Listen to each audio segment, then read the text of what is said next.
Good morning all. ഞാൻ Ramakrishnan T B, SEBI registered research അനലിസ്റ്റാണ്. ഈ ഓഡിയോ കേട്ടതിന് ശേഷം ഡിസ്ക്ലെയിമർ കൂടി വായിച്ചു നോക്കണമെന്ന് താല്പര്യപ്പെടുന്നു. ഇന്ന് നമ്മൾ എക്സ്പെക്റ്റ് ചെയ്യുന്നത് ബെറ്റർ ഓപ്പണിംഗ് ആണ്. ഏഷ്യയിൽ ഇന്ന് ജാപ്പനീസ് മാർക്കറ്റുകൾക്ക് ഹോളിഡേ ആണ്. അതേസമയം ചൈനീസ്, സൗത്ത് കൊറിയൻ മാർക്കറ്റുകളെല്ലാം തന്നെ വളരെ പോസിറ്റീവ് ടെറിട്ടറിയിലാണ് ട്രേഡ് ചെയ്യുന്നത്. സൗത്ത് കൊറിയൻ മാർക്കറ്റ് ഇന്ന് വീണ്ടും പുതിയ റെക്കോർഡ് ഹൈ ഹിറ്റ് ചെയ്ത് റെക്കോർഡ് ഹൈയിലാണ് ട്രേഡ് ചെയ്യുന്നത്. അതേസമയം ചൈനീസ് ഇൻഡെക്സുകളെല്ലാം തന്നെ 14-year ഹൈയിലാണ് ചൈനയിൽ ട്രേഡ് ചെയ്യുന്നത്. ഹോങ്കോങ്ങും ബെറ്റർ ആണ്. ഒപ്പം ഇന്നലെ അമേരിക്കൻ മാർക്കറ്റിലത്തെ സിറ്റുവേഷൻ നോക്കുകയാണെങ്കിൽ S&P 500, നാസ്ഡാക്ക്, റസൽ 2000 ഇൻഡെക്സുകൾ വീണ്ടും പുതിയ റെക്കോർഡ് ഹൈ ഇന്നലെ ഹിറ്റ് ചെയ്തിരിക്കുകയാണ്. സോഫ്റ്റ്വെയർ ടെക്നോളജി സ്റ്റോക്കുകൾ ഒരു മിക്സഡ് റിയാക്ഷനാണ് ഇന്നലെ. അതേസമയം ഹാർഡ്വെയർ സ്റ്റോക്കുകളെല്ലാം തന്നെ വളരെ പോസിറ്റീവ് ആയിട്ടുള്ളൊരു ടെറിട്ടറിയിലാണ് ഇന്നലെ ക്ലോസ് ചെയ്തിരിക്കുന്നത്. Random access memory, flash memory ഉണ്ടാക്കുന്ന സാൻഡിസ്ക് 12% ബെറ്റർ ആയിട്ടാണ് ഇന്നലെ ക്ലോസ് ചെയ്തിരിക്കുന്നത്. $1432 പെർ ഷെയറിനാണ് സാൻഡിസ്ക് ഇന്നലെ ക്ലോസ് ചെയ്തിരിക്കുന്നത്. നമ്മൾ പെൻഡ്രൈവ് വാങ്ങുമ്പോൾ ആലോചിക്കേണ്ടത്, ഈ പെൻഡ്രൈവ് ഒക്കെ ഉണ്ടാക്കുന്ന ഒരു കമ്പനിയാണ് സാൻഡിസ്ക്. 52 വീക്കിലോ $33.3 പെർ ഷെയറാണ്. ഇന്നലെ $1406.32 പെർ ഷെയർ ആയിട്ടാണ് ക്ലോസ് ചെയ്തിരിക്കുന്നത്. ഇന്റൽ കോർപ്പറേഷൻ, ഇന്റലും ഇന്നലെ പുതിയ റെക്കോർഡ് ഹൈ ഹിറ്റ് ചെയ്തിരിക്കുകയാണ്. 13% ബെറ്റർ ആയിട്ടാണ് ഇന്നലെ ക്ലോസ് ചെയ്തിരിക്കുന്നത്. $110.48 ആണ് റെക്കോർഡ് ഹൈ. $108.15 പെർ ഷെയറിനാണ് ഇന്നലെ ക്ലോസ് ചെയ്തിരിക്കുന്നത്. AMD പുതിയ റെക്കോർഡ് ഹൈ ഹിറ്റ് ചെയ്തിരിക്കുകയാണ്. അതോടൊപ്പം ബ്രോഡ്കോം പുതിയ റെക്കോർഡ് ഹൈ ഹിറ്റ് ചെയ്തിരിക്കുകയാണ്. ബ്രോഡ്കോമിന്റെ മാർക്കറ്റ് ക്യാപിറ്റലൈസേഷൻ $2.02 ട്രില്യൺ ആയിട്ട് ഉയർന്നിരിക്കുകയാണ്. ആപ്പിളും ഇന്നലെ ബെറ്റർ ആയിരുന്നു. അതോടൊപ്പം തന്നെ applied materials, semi conductor equipment ഉണ്ടാക്കുന്ന കമ്പനിയാണ്. ഇന്നലെ റെക്കോർഡ് ഹൈനടുത്താണ് ക്ലോസ് ചെയ്തിരിക്കുന്നത്. മൈക്രോൺ, സെമി കണ്ടക്ടർ അതുപോലെ തന്നെ ഫ്ലാഷ് മെമ്മറി സർക്യൂട്ടുകൾ ഉണ്ടാക്കുന്ന കമ്പനിയാണ്. മൈക്രോണും ഇന്നലെ പുതിയ റെക്കോർഡ് ഹൈ ഹിറ്റ് ചെയ്തിരിക്കുകയാണ്. ഒപ്പം ഹാർഡ് ഡിസ്ക് ഡ്രൈവുകൾ ഉണ്ടാക്കുന്ന സീഗേറ്റ് ടെക്നോളജിസ്റ്റ്, വെസ്റ്റേൺ ഡിജിറ്റൽ, ഈ രണ്ട് കമ്പനികളും പുതിയ റെക്കോർഡ് ഹൈ ഹിറ്റ് ചെയ്തിരിക്കുകയാണ്. ഇന്നലെ പൊതുവെ ഒരു ചിപ്പ് റിലേറ്റഡ് അല്ലെങ്കിൽ ഹാർഡ്വെയർ റിലേറ്റഡ് സ്റ്റോക്കുകളിലാണ് വലിയ രീതിയിലുള്ള മുന്നേറ്റം കണ്ടിട്ടുള്ളത്. അതോടൊപ്പം തന്നെ ആമസോൺ ഇന്നലെ പുതിയ റെക്കോർഡ് ഹൈ ഹിറ്റ് ചെയ്തിരിക്കുകയാണ്. ആൽഫബറ്റും പുതിയ റെക്കോർഡ് ഹൈ ഹിറ്റ് ചെയ്തിരിക്കുകയാണ്. ആൽഫബറ്റിന്റെ മാർക്കറ്റ് ക്യാപിറ്റലൈസേഷൻ $4.7 ട്രില്യൺ ആയിട്ട് ഉയർന്നിരിക്കുകയാണ്. ആമസോണിന്റെ മാർക്കറ്റ് ക്യാപിറ്റലൈസേഷൻ $2.95 ട്രില്യൺ ആയിട്ട് ഉയർന്നിരിക്കുകയാണ്. ഒപ്പം നമ്മൾ എൻവിഡിയയുടെ മാർക്കറ്റ് ക്യാപിറ്റലൈസേഷൻ നോക്കുകയാണെങ്കിൽ $4.77 ട്രില്യൺ ആയിട്ട് താഴെ വന്നിരിക്കുകയാണ്. അടുത്ത ദിവസങ്ങളിൽ ആൽഫബറ്റ് വീണ്ടും മുന്നേറുകയാണെങ്കിൽ ലോകത്തിലെ ഏറ്റവും വാല്യുബിൾ കമ്പനി ആയിട്ട് മാറാൻ പോവുകയാണ് ആൽഫബറ്റ്. തീർച്ചയായിട്ടും സെമി കണ്ടക്ടർ രംഗത്ത് നിന്ന് വന്നുകൊണ്ടിരിക്കുന്ന ന്യൂസുകൾ, ഹാർഡ്വെയർ റിലേറ്റഡ് സ്റ്റോക്കുകളിൽ നിന്ന് വന്നുകൊണ്ടിരിക്കുന്ന ന്യൂസ് എല്ലാം തന്നെ വളരെ പോസിറ്റീവാണ്. ഈ ടെക്നോളജി റാലിയുടെ ഇമ്പാക്റ്റിൽ ഇന്ന് സൗത്ത് കൊറിയയിലെ SK ഹൈനിക്സ്, അതുപോലെ തന്നെ സാംസങ് ഇലക്ട്രോണിക്സിന്റെ മാർക്കറ്റ് ക്യാപിറ്റലൈസേഷൻ ഇന്ന് $1 ട്രില്യൺ ക്രോസ് ചെയ്തിരിക്കുകയാണ്. ഇന്ന് 13% ബെറ്റർ ആയിട്ടാണ് സാംസങ് ഇലക്ട്രോണിക്സ് ട്രേഡ് ചെയ്യുന്നത്. ഒപ്പം ഫ്ലാഷ് മെമ്മറി സർക്യൂട്ട് ഉണ്ടാക്കുന്ന SK ഹൈനിക്സ് 11% ബെറ്റർ ആയിട്ടാണ് ട്രേഡ് ചെയ്യുന്നത്. ആപ്പിള് അതുപോലെ തന്നെ NVIDIA, ഈ കമ്പനികളൊക്കെ ഏഷ്യയിൽ നിന്നുള്ള SK ഹൈനിക്സ്, അതുപോലെ തന്നെ സാംസങ് ഇലക്ട്രോണിക്സ്, നാന്യ ടെക്നോളജീസ്, ചൈനയിൽ നിന്നുള്ള പല കമ്പനികളായിട്ട് ചിപ്പ് സോഴ്സിങ്ങിന് വേണ്ടിയുള്ള ടൈപ്പിലൊക്കെ ഏർപ്പെടാൻ പോവുകയാണ്. ഇതിന്റെ ഒരു പോസിറ്റീവ് ഇമ്പാക്റ്റ് ആണ് കഴിഞ്ഞ ദിവസങ്ങളിലും കണ്ടിട്ടുള്ളത്. അപ്പോൾ ഈ ഇവന്റുകളുടെ ഒരു ഇമ്പാക്റ്റ് നിന്ന് ഇന്ത്യൻ മാർക്കറ്റിൽ നമുക്ക് എക്സ്പെക്ട് ചെയ്യാം. നമ്മളെ സംബന്ധിച്ച് നോക്കുകയാണെങ്കിൽ വളരെ കുറവ് സ്റ്റോക്കുകൾ മാത്രമേ ഉള്ളൂ, ഹാർഡ്വെയർ റിലേറ്റഡ് ആയിട്ടുള്ള സ്റ്റോക്കുകൾ. എന്നിരുന്നാലും ഓവറോൾ ഏഷ്യൻ മാർക്കറ്റിലത്തെ ഒരു സിറ്റുവേഷൻ ഇന്ന് നമ്മുടെ മാർക്കറ്റിലും ഒരു പോസിറ്റീവ് ഇമ്പാക്റ്റ് ഉണ്ടാക്കാനാണ് ചാൻസസ് കൂടുതൽ. ഒപ്പം ഇന്നലെ അമേരിക്കയിൽ പുറത്തു വന്നിട്ടുള്ള Q1 റിസൾട്ട് AMDയുടെ ബെറ്റർ ദാൻ എക്സ്പെക്ടേഷൻസ് ആയിരുന്നു. AMD വീണ്ടും പുതിയ റെക്കോർഡ് ഹൈ ഹിറ്റ് ചെയ്ത് റെക്കോർഡ് ഹൈയിലാണ് ആഫ്റ്റർ അവേഴ്സിൽ ട്രേഡ് ചെയ്യുന്നത്.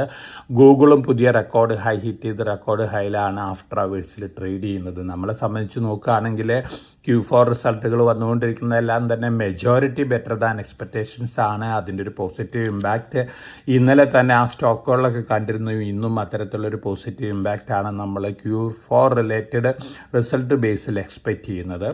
ഇനി നമ്മൾ ഇന്നലെ പുറത്തു വന്നിട്ടുള്ള റിസൾട്ടുകളുടെ ഓവറോൾ പെർഫോമൻസ് നോക്കുകയാണെങ്കിൽ SJS എന്റർപ്രൈസസ് എക്സലന്റ് റിസൾട്ടാണ്. അതുപോലെ തന്നെ GNG ഇലക്ട്രോണിക്സ് എക്സലന്റ് റിസൾട്ടാണ്. എയറോഫ്ലെക്സ് ഇൻഡസ്ട്രീസ് എക്സലന്റ് റിസൾട്ട്സ് ആണ്. Lloyd metals and energy excellent റിസൾട്ടാണ്. അതുപോലെ തന്നെ റൈമണ്ട് റിയാലിറ്റി എക്സലന്റ് റിസൾട്ടാണ്. അതേസമയം മറ്റു റൈമണ്ട് കമ്പനികളെല്ലാം തന്നെ സ്ലൈറ്റ്ലി വീക്കാണ് റിസൾട്ടുകൾ. റൈമണ്ട് റിയാലിറ്റി എക്സലന്റ് റിസൾട്ടാണ് പോസ്റ്റ് ചെയ്തിരിക്കുന്നത്. ഇന്നും ധാരാളം റിസൾട്ടുകൾ വരുന്നുണ്ട്. LNTയുടെ Q4 റിസൾട്ടും ആനുവൽ റിസൾട്ടും വന്നിരുന്നു. LNTയുടെ ഓർഡർ ബുക്ക് 7,40,327 കോടി രൂപയായിട്ട് ഉയർന്നിരിക്കുകയാണ്. ഇയർ ടു ഇയർ കമ്പാരിസൺ നോക്കുകയാണെങ്കിൽ 28%. ഇന്റർനാഷണൽ ഓർഡേഴ്സ് നോക്കുകയാണെങ്കിൽ 52%. LNTയുടെ ഓർഡർ ബുക്കിലുള്ളത് തീർച്ചയായിട്ടും ലോങ് റണ്ണിൽ വളരെ പോസിറ്റീവാണ്. അതോടൊപ്പം തന്നെ ഇത്തരത്തിൽ ഓവർസീസ് ഓർഡേഴ്സ് ബാക്ക് ചെയ്യുന്ന കമ്പനികളാണ് KEC ഇന്റർനാഷണൽ, അതുപോലെ തന്നെ കൽപ്പത്തരു പവർ ഇന്റർനാഷണലൊക്കെ. ഈ കമ്പനികൾക്കും ധാരാളം ഓർഡേഴ്സൊക്കെ കിട്ടിയിട്ടുണ്ട്. KEC ഇന്റർനാഷണൽ 1,002 കോടി രൂപ ഓർഡർ ബാക്ക് ചെയ്തിട്ടുണ്ട്. ഇതൊക്കെയാണ് സ്റ്റോക്ക് സ്പെസിഫിക് ആയിട്ട് ന്യൂസ് ഫ്ലോസ്. മറ്റു ന്യൂസ് ഫ്ലോസ് നോക്കുകയാണെങ്കിൽ ഏക്കസ് റീസെന്റ് ആയിട്ട് ലിസ്റ്റ് ചെയ്തിട്ടുള്ള കമ്പനിയാണ്. അവരുടെ ഒരു സബ്സിഡിയറിയിലെ 9.3 കോടി രൂപ ഇൻവെസ്റ്റ് ചെയ്യാണ്. പോസിറ്റീവ് ന്യൂസ് ആണ്. GE പവർ പോസിറ്റീവ് ന്യൂസ് ഉണ്ട്. ഒപ്പം DCS സിസ്റ്റംസ് അവരുടെ JV റഡാർ മാനുഫാക്ചറിംഗ് ഫെസിലിറ്റിക്കുള്ള ഗ്രൗണ്ട് ബ്രേക്കിംഗ് തമിഴ്നാട്ടിൽ ഇന്നലെ നടത്തിയിട്ടുണ്ട്. 2027 ഏപ്രിലോടുകൂടി കമേഴ്ഷ്യൽ പ്രൊഡക്ഷൻ ആരംഭിക്കുന്നതാണ് പറയുന്നത്. വളരെ പോസിറ്റീവായിട്ട് ന്യൂസാണ്. ഇന്ന് ബോർഡ് മീറ്റിംഗ് ഉള്ള കമ്പനികൾ brigade enterprises bonus issue announcement ആണ്. അതുപോലെ തന്നെ ബജാജ് ഓട്ടോ ബൈബാക്ക് അനൗൺസ് ചെയ്യുന്നുണ്ട്.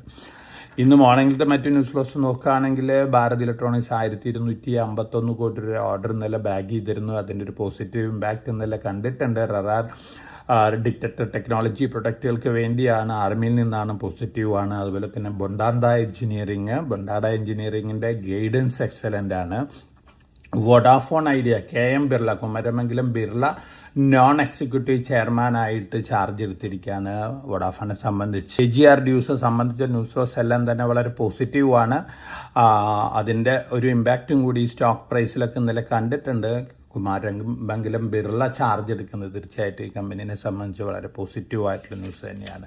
ഈ NSEയുടെ Q4 റിസൾട്ട് അനൗൺസ്മെന്റ് വന്നിരുന്നു. നല്ല റിസൾട്ടാണ്. ഇപ്പോഴത്തെ കമ്പയറബിൾ വാല്യുവേഷൻ വെച്ച് നോക്കുകയാണെങ്കിൽ BSE ട്രേഡ് ചെയ്യുന്ന അറൌണ്ട് 71 PE-ലാണ്.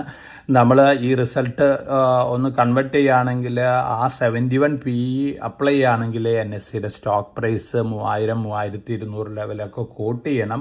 അൺഒഫീഷ്യൽ മാർക്കറ്റിൽ ഇപ്പോൾ ട്രേഡിംഗ് നടക്കുന്ന 1,950-2,000 ലെവലിലൊക്കെയാണ്. അടുത്ത ദിവസങ്ങളിൽ ഒരു പക്ഷേ ഗ്രേ മാർക്കറ്റിൽ NSEയുടെ സ്റ്റോക്ക് പ്രൈസ് മുന്നേറാനുള്ള സാധ്യതകളുണ്ട്. ഇതൊക്കെയാണ് പൊതുവെയുള്ള ന്യൂസ് ഫ്ലോസ്. ഇനി നമ്മൾ കമോഡിറ്റി മാർക്കറ്റ് നോക്കുകയാണെങ്കിൽ ഗോൾഡ് റീബൗണ്ട് ചെയ്തിരിക്കുകയാണ്. ഇന്ന് മോർണിംഗിൽ $4,635 പെർ ഔൺസിനാണ് സ്പോട്ട് ഗോൾഡ് ട്രേഡ് ചെയ്യുന്നത്. സിൽവർ $75.06 പെർ ഔൺസിനാണ്. മറ്റെല്ലാ കമോഡിറ്റികളും ബെറ്റർ ആണ്. അതേസമയം ബ്രണ്ട് ക്രൂഡ് ഓയിൽ ഇന്ന് $108 പെർ ബാരലിനാണ് ട്രേഡ് ചെയ്യുന്നത്. ഇന്നലെ $114 പെർ ബാരലായിരുന്നു. ഇറാനും ഇസ്രായേലും അമേരിക്കയും തമ്മിലുള്ള സംഘർഷം ചർച്ചയിലൂടെ പരിഹരിക്കുന്നതാണ് ഇപ്പോൾ അമേരിക്കയും ഇറാനും പറയുന്നത്. തീർച്ചയായിട്ടും ഈ ന്യൂസ് മാർക്കറ്റുകൾക്ക് ഒരു പോസിറ്റീവ് ഇമ്പാക്ട് നൽകിയിട്ടുണ്ട്. ഇന്നലെ നമ്മളെ സംബന്ധിച്ച് നോക്കുകയാണെങ്കിൽ ഇന്ത്യൻ റുപ്പിയുടെ വേസ്റ്റ് ഡേ ആയിരുന്നു. 95.43 ഇന്നലെ റെക്കോർഡ് ലോ ഹിറ്റ് ചെയ്തിരുന്നു. ക്ലോസ് ചെയ്തിരുന്നു 95.36 രൂപ പെർ ഡോളറിലായിരുന്നു. ഇതിൻ്റെ ഒരു ഇമ്പാക്ട് ഇന്നലെ മാർക്കറ്റിലൊക്കെ ഉണ്ടായിരുന്നു. പക്ഷേ ഇന്ന് നമ്മൾ എക്സ്പെക്ട് ചെയ്യുന്ന പോസിറ്റീവ് മൊമെന്റ് ആണ് മാർക്കറ്റിൽ. ഇന്റർനാഷണൽ ലെവലിൽ നോക്കുകയാണെങ്കിൽ ഇന്ന് പുതിയ 52 വീക്ക് ഹിറ്റ് ചെയ്തിട്ടുള്ള ഒരു കമോഡിറ്റി അയൺ ഓറാണ്. അയൺ ഓർ ഫ്യൂച്ചേഴ്സ് നല്ല രീതിയിലാണ് ഇന്ന് ഏഷ്യൻ മാർക്കറ്റിൽ മുന്നേറിയിരിക്കുന്നത്. ഇത് പ്രധാനപ്പെട്ട കാരണം വർദ്ധിച്ചു വരുന്ന സ്റ്റീൽ ഡിമാൻഡ് തന്നെയാണ്. സ്റ്റീൽ ഡിമാൻഡ് കൂടുന്നതിനനുസരിച്ച് അയൺ ഓറിന്റെ ഡിമാൻഡ് കൂടും. അതുകൊണ്ട് തന്നെ നമ്മുടെ NMDC പോലുള്ള ഓഹരികളെ സംബന്ധിച്ച് ഈ ന്യൂസ് വളരെ പോസിറ്റീവാണ്. ഇതൊക്കെയാണ് പൊതുവെയുള്ള ന്യൂസ് ഫ്ലോസ്. ഇന്നലെ ഫോറിൻ പോർട്ട്ഫോളിയോ ഇൻവെസ്റ്റേഴ്സ് ഇന്നലെയും സെല്ലേഴ്സ് ആണ്. അതേസമയം നമ്മുടെ ഡൊമസ്റ്റിക് ഫണ്ടുകൾ ഇന്നലെ ബയേഴ്സ് തന്നെയാണ്. പക്ഷെ ബൈയിങ് പേസ് നോക്കുകയാണെങ്കിൽ കമ്പയറബിൾ വാല്യുവേഷനൊക്കെ നോക്കുകയാണെങ്കിൽ ഡൊമസ്റ്റിക് ഫണ്ടുകളുടെ ബൈയിങ് താഴെ വന്നുകൊണ്ടിരിക്കുകയാണ്. അതോടൊപ്പം തന്നെ ഫോറിൻ പോർട്ട്ഫോളിയോ ഇൻവെസ്റ്റേഴ്സിൻ്റെ സെല്ലിംഗ് ഫിഗറും താഴെ വന്നുകൊണ്ടിരിക്കുകയാണ്. ഇന്ത്യൻ മാർക്കറ്റിനെ സംബന്ധിച്ച് നോക്കുകയാണെങ്കിൽ ജിയോ പൊളിറ്റിക്കൽ ടെൻഷൻസ് മാത്രമേ ഉള്ളൂ. മറ്റ് കാര്യങ്ങളെല്ലാം വെച്ച് നോക്കുകയാണെങ്കിൽ വേഴ്സ്റ്റ് സീംസ് ഓവറാണ്. അപ്പം നമ്മൾ കഴിഞ്ഞ പോഡ്കാസ്റ്റുകളിൽ പറഞ്ഞ പോലെ ഇന്ത്യൻ മാർക്കറ്റ് ഒരു റാലി നടത്താനുള്ള സാധ്യതകളാണ് കാണുന്നത്. പ്രത്യേകിച്ച് ജിയോ പൊളിറ്റിക്കൽ ടെൻഷൻസ് സെറ്റിൽമെൻ്റ് ആവുകയാണെങ്കിൽ തീർച്ചയായിട്ടും നല്ല രീതിയിലുള്ള മുന്നേറ്റം ഇന്ത്യൻ മാർക്കറ്റിൽ നമുക്ക് എക്സ്പെക്റ്റ് ചെയ്യാം. അപ്പോൾ വളരെ കോഷ്യസ് ആയിട്ട് മാർക്കറ്റിൽ മൂവ് ചെയ്യുക. എല്ലാവർക്കും നല്ലൊരു ട്രേഡിൻ്റെ ആശംസിച്ചുകൊണ്ട് ഞാൻ ഇന്നത്തെ പ്രീ മാർക്കറ്റ് കമൻട്രിയുടെ അവസാനിപ്പിക്കുകയാണ്. Thank you.